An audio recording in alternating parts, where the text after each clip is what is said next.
babala sa senior. Ito ang mga senyales na mali ang gamot na iniinom mo. Hello ka-senior!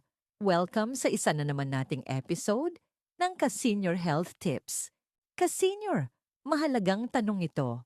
Paano mo malalaman kung mali na pala ang gamot na iniinom mo?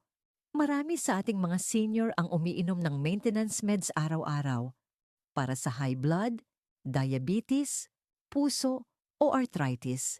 Dahil sanay na tayo, minsan iniisip natin na normal na lang ang nararamdaman natin.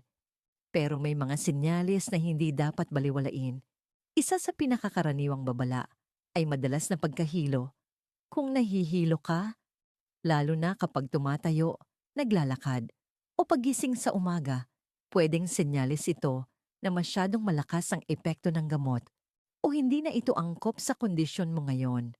Isa pang senyales ay pamamaga ng paa, binti o kamay.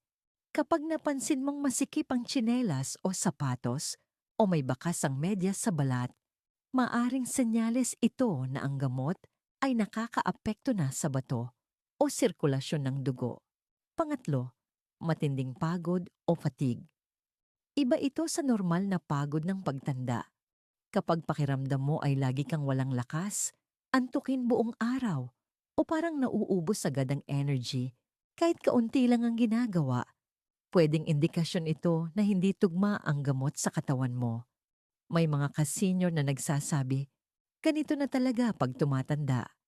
Pero tandaan natin, hindi lahat ng nararamdaman ay dahil sa edad. Minsan, ang gamot mismo ang dahilan. Ka-senior paalala, huwag basta tumigil, magbawas o magpalit ng gamot nang walang gabay ng doktor. Kapag nararanasan mo ang paulit-ulit na hilo, pamamaga ng katawan, labis na pagkapagod, kumonsulta agad sa inyong doktor o healthcare provider. Maaaring kailangan lang i-adjust ang dosage, palitan ng gamot, o i-check kung may interaction sa ibang iniinom mo.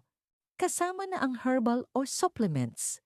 Kung may natutunan ka sa episode na ito, i-like mo ang video, i-share sa kapwa ka-senior, at mag-subscribe para sa mas marami pang ka-senior health tips na gabay at babala para sa ligtas na pagtanda.